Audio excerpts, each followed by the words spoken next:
कैसे हैं आप सभी? क्या हाल चाल आपके? उम्मीद करता हूँ कि आप सभी बहुत ही अच्छे होंगे और अपने सेहत का ख्याल रख रहे होंगे। हम लोग अभी क्या पढ़ रहे हैं? हम लोग पढ़ रहे हैं डेटा स्ट्रक्चर। इसमें हम लोग पार्ट 3 पढ़ रहे हैं। इससे पहले हम लोगों ने पार्ट 1 और 2 में देखा था आखिर मेरा डेटा स्ट्रक्चर क्या होता है, क्यों यूज किया जाता है, अल्गोरिदम्स क्या होते हैं, क्यों यूज किए जाते हैं और कौन कौन से उसके नोटेशंस थे, उसको हम लोगों ने जानने की कोशिश की थी। ऑलराइट, तो आज की क्लास में हम लोग बढ़ते हैं। उससे पहले I would like to introduce myself. This is Rahi Kumar and I welcome you all to the computer education world YouTube channel.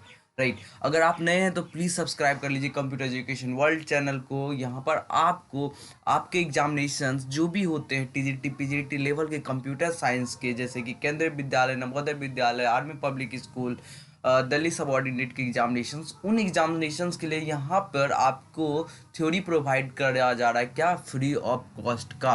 Plus आपको पीडीएफ्स मिल रहे हैं। अगर आप पीडीएफ चाहते हैं तो हमारे टेलीग्राम ग्रुप को ज्वाइन कर लीजिए, जो कि आपको क्या मिल जाएगा, डिस्क्रिप्शन बॉक्स में उसका लिंक मिल जाएगा। Alright, so please join that group and discuss your problems and you will get the benefit. Alright, so आगे बढ़ते हैं अपनी क्लास में। So today we have to discuss about the link list. तो हम लोगों को क्या पढ़ना है? लिंक लिस्ट के बारे में पढ़ना है। तो देखो, लिंक लिस्ट क्या होता है? The link list can be defined as a collection of nodes. क्या बोलते हैं? कलेक्शन ऑफ ऑब्जेक्ट, जिसको कि क्या बोलते हैं? नोड्स बोलते हैं। ठीक है, that are randomly stored in memory. तो देखो ये क्या बोल रहा है? Randomly stored in memory. अगर आप एरे की बात करते हो तो एरे में कंटिन्यूअस मेमोरी में क्या होता है? मेरा एलिमेंट स्टोर होता है इन एरे सिक्वेंशियल मैनर में। राइट, क्या डिफरेंस है वो हम लोग आगे देखेंगे। ठीक है, तो नोड क्या होता है? नोड में दो फील्ड होते हैं। क्या होते हैं? नोड में दो फील्ड होता है। एक फील्ड होता है जो कि data store at a particular address and pointer which contains the address of next node in the memory. तो मेरा क्या बोल रहा है कि मेरा इसमें एक नोड हुआ, इसमें दो फील्ड है। एक तो मेरा डेटा कर रहा है कंटेंट, और एक क्या कर रहा है? एक पॉइंटर कर रहा है कंटेंट, जो कि हमको क्या करता है? नेक्स्ट नोड कहाँ है मेमोरी में उसको इंडिकेट करने की कोशिश करता है, दैट पॉइंटर। राइट, और क्या बोलता है? अगर मेरा ये लास्ट नोड होगा, तो लास्ट नोड अगर होगा तो ये क्या करेगा? पॉइंटर टू नल कंटेंट करेगा। क्या करेगा? पॉइंटर टू नल कंटेंट करेगा। अगर ये लास्ट हुआ तो इसको पॉइंटर टू नल कंटेंट करेगा। ठीक है, समझ में आया? लिंक लिस्ट क्या है? कि कलेक्शन ऑफ ऑब्जेक्ट है, उसको क्या बोलते हैं? नोड्स बोलते हैं। ये क्या करता है? रेंडमली स्टोर करता है मेरे डेटा को इन द मेमोरी। इसमें दो फील्ड होते हैं, that is data and pointer to the next node in the memory. अगर लास्ट नोड होगा तो वो क्या करेगा? पॉइंटर टू नल कंटेंट करेगा। ऑलराइट, समझ में आया? आगे चलते हैं। देखिए देखिए, मेरा क्या था? एरे में कुछ लिमिटेशंस था। क्या था भैया? एरे में कुछ लिमिटेशंस था। तो क्या क्या लिमिटेशंस था, क्यों लिंक लिस्ट यूज में आया, उसको समझने की कोशिश करते हैं। तो देखो, the size of array must be known in advance before using it in the program. देखो, अगर आप किसी भी एरे को डिफाइन करते हो ए और लिखते हो 5, ए और 5 लिखते हो, तो आप क्या कर रहे हो? इसके एलिमेंट को क्या कर रहे हो? पहले ही डिफाइन कर दे रहे हो। मतलब हमको एडवांस में पता होना चाहिए कि हमको कितना एलिमेंट यूज करना है, उसके अकॉर्डिंगली हम लोग क्या करेंगे? अपने एरे को डिफाइन कर लेंगे। राइट, लेकिन अगर समझो, अगर हम लोग को डायनेमिकली मेमोरी एलोकेट करना है, ठीक है, अगर हम लोग को नहीं पता इन एडवांस कि हम लोग को कितना एलिमेंट यूज करना है, सो ये दिक्कत हो जाएगा कि हम लोग करें कैसे। ठीक है, देखो, increasing size of array is time taking process, क्योंकि ये सिक्वेंशियल में होता है तो एक एक स्टेप करके जाएगा मेरे डेटा को स्टोर करने के लिए, तो इसमें टाइम लगेगा ही लगेगा। थर्ड, देखो, all the elements in array need to be continuously stored in a memory. मैंने आपको बताया था कि कंटिन्यूसली स्टोर्ड होता है। ठीक है, जैसे देखो, एक एलिमेंट यहाँ, एक एलिमेंट यहाँ, इस तरह करके क्या है? स्टोर है। ठीक है, और इंसर्टिंग, इसके कारण क्या हुआ? Inserting element element in array need shifting all the predecessors. अगर हम लोग समझो, अगर यहाँ पर कुछ स्टोर करना चाहते हैं, तो अगर ये वाला एलिमेंट मेरा यहाँ जाएगा तो इस वाले एलिमेंट को यहाँ आना पड़ेगा, इस वाले एलिमेंट को यहाँ आना पड़ेगा, इस एलिमेंट को यहाँ पड़ेगा। मतलब हर एक मेरा जो है उसको क्या करना पड़ जाएगा? शिफ्ट करना पड़ जाएगा। ठीक है, समझ में आया? आगे चलते हैं। क्या बोलता है? इट एलोकेट्स मोर। अब देखो, लिंक लिस्ट के बारे में हम लोग पढ़ते हैं। ठीक है, ठीक है, ठीक है, सॉरी। देखो, अब हम लोग क्या पढ़ते हैं? लिंक लिस्ट के बारे में पढ़ते हैं। आखिर लिंक लिस्ट का क्या मेरा यूज है और क्यों अच्छा है लिंक लिस्ट। देखो, इट एलोकेट्स मेमोरी क्या बोलता है, डायनेमिकली, मतलब जब हम लोग यूज करना चाहते हैं, जब यूज आ रहा है कोई मेमोरी का, तो हम उस समय उस मेमोरी को क्या कर सकते हैं, उस मेमोरी में कुछ अपना स्टोर कर सकते हैं। हमको ये नहीं है कि हम लोग को एडवांस में पता होना चाहिए, ठीक है। All the notes of link list are non continuously stored in memory and link together with the help of pointers. ये आपको मैंने बताया। Sizing is no problem, array में मेरा प्रॉब्लम था, ठीक है, यहाँ पे कोई भी प्रॉब्लम नहीं है ऐसा। अब देखो सिंगल लिंक लिस्ट कैसे होता है, समझो ये मेरा नोड है एक, ये मेरा दूसरा नोड है, ठीक है, और समझो इसको मैंने नल टू द नल कर दिया, ठीक है। अब देखो ये मेरा दो फील्ड है, इसमें एक डेटा रहेगा और ये मेरा पॉइंट करेगा इस पॉइंटर को, करेगा करेगा ना इस पॉइंटर को। तो ये मेरा सिंगल लिंक लिस्ट हो गया, ठीक है। होप आपको समझ में आया होगा। आगे चलते हैं। अब देखो हम लोग लिंक लिस्ट में नोड कैसे क्रिएट करते हैं। तो हम लोग लिंक लिस्ट में, अगर आप सी प्रोग्रामिंग करते हो तो आपको एक स्ट्रक्चर डिफाइन करना पड़ेगा। क्या करना पड़ेगा, एक स्ट्रक्चर डिफाइन करना पड़ेगा।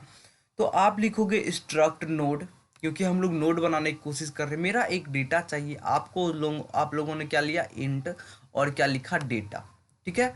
स्ट्रक्ट नोड नेक्स्ट, एक आप लोगों ने पॉइंटर डिफाइन कर लिया जो कि हमारे नेक्स्ट नोड को पॉइंट करेगा, ठीक है। उसके बाद हम लोगों ने नोड स्टार पॉइंटर डिफाइन कर लिया। उसके बाद हम लोगों ने इस पॉइंटर में क्या एलोकेट किया कि स्ट्रक्ट नोड, और मैलोक क्या करते हैं हम लोग, डायनेमिकली एलोकेट करने के लिए memory in the C programming, और साइज ऑफ स्ट्रक्ट नोड कर लिया हम लोगों ने। तो इस तरह हम लोगों ने क्या कर लिया, एक नोड क्रिएट कर लिया जो कि हम यूज कर सकते हैं यूजिंग द हेड और पॉइंटर आगे प्रोग्रामिंग, ठीक है। समझ में आया होगा। अब हम लोग किसके बारे में पढ़ते हैं, अब हम लोग डबली लिंक लिस्ट के बारे में पढ़ने की कोशिश करते हैं। तो डबली लिंक लिस्ट में तीन पार्ट होता है, क्या क्या, एक तो डेटा कंटेन करेगा, एक करेगा पॉइंटर टू नेक्स्ट नोड, और एक करेगा पॉइंटर टू प्रीवियस नोड। यही तो डबली लिंक लिस्ट हुआ, एक मेरा किया नेक्स्ट का, एक किया मेरा क्या, प्रीवियस को।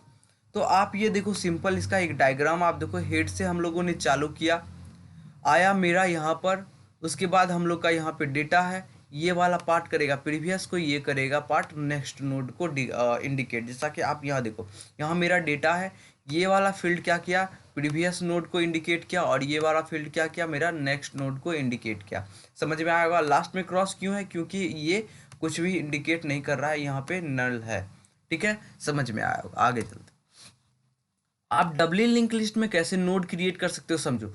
आप लोगों ने स्ट्रक्ट नोड लिखा, आपको यहाँ पे दो पॉइंटर यूज करना पड़ेगा, एक तो प्रीवियस के लिए, एक नेक्स्ट के लिए, ठीक है। बाकी आप ऐसे कर सकते हो आसानी से, ठीक है।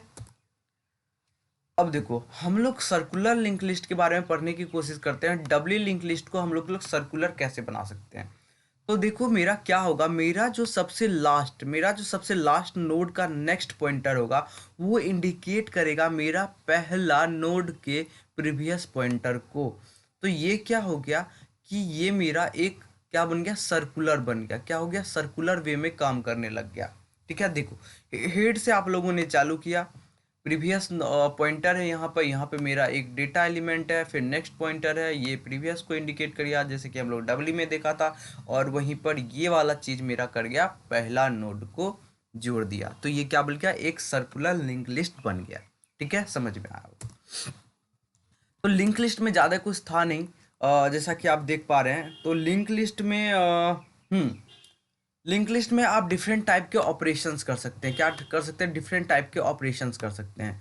क्या कर सकते हैं, आप क्या कर सकते हो लिंक लिस्ट में भैया, आप लिंक लिस्ट में क्या कर सकते हो, इंसर्ट कर सकते हो या फिर डिलीट कर सकते हो।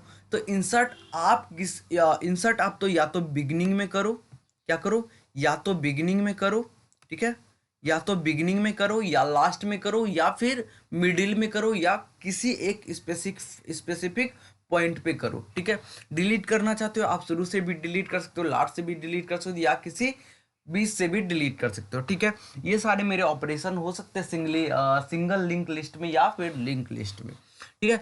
तो लिंक लिस्ट में और क्या इंपॉर्टेंट क्वेश्चन बन जाता है, हाँ, लिंक लिस्ट में आपसे ये पूछ सकता है, ठीक है, लिंक लिस्ट में आपसे ये पूछ सकता है भैया, सॉरी इसको बड़ा किया जाए, हाँ, लिंक लिस्ट में आपसे ये पूछ सकता है कि बताओ कि आप अगर क्या करना चाहते हो, अगर आप समझो,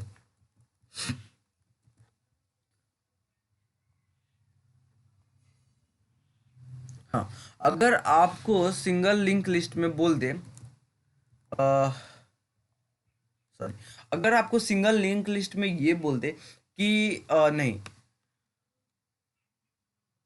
हाँ, देखो, लिंक लिस्ट को आप क्या बोल सकते हो? देखो, लिंक लिस्ट क्या होता है कि आप इसको क्या बोल सकते हो कि मेरा ये रेंडमली स्टोर डेटा करता है, ठीक है। तो आपसे ऐसे क्वेश्चन पूछ सकता है कि ऐसा कौन सा मेन एडवांटेज था जो कि लिंक लिस्ट में था, एरे में नहीं था, कि हम लोग यहाँ पे डायनेमिकली मेमोरी स्टोर कर सकते हैं, और हम लोग का यहाँ पे ये ज़रूरी नहीं है कि मेरा कोई भी डेटा सिक्वेंशियल हो, कंटिन्यूअस हो, मेरा रेंडमली स्टोर हो सकता है, ठीक है। यही बताने की मैं कोशिश कर रहा था। और सिंगल लिंक लिस्ट में आपसे ऐसा तो कुछ यहाँ पे क्वेश्चन बन नहीं जाता है, ठीक है, ठीक है। तो आप इस बात को ध्यान रखेंगे सिंगल लिंक लिस्ट में, और कुछ इंपॉर्टेंट क्वेश्चन बन जाएगा तो अगले वीडियो में कवर कर लेंगे, और क्या, ठीक है, कोई टेंशन नहीं। ठीक है, फिर thank you so much for watching this video. अपना पढ़ाई ऐसे ही मजबूती से करें और ख्याल रखें अपने सेहत का। Thank you so much for watching this video. Bye bye, take care.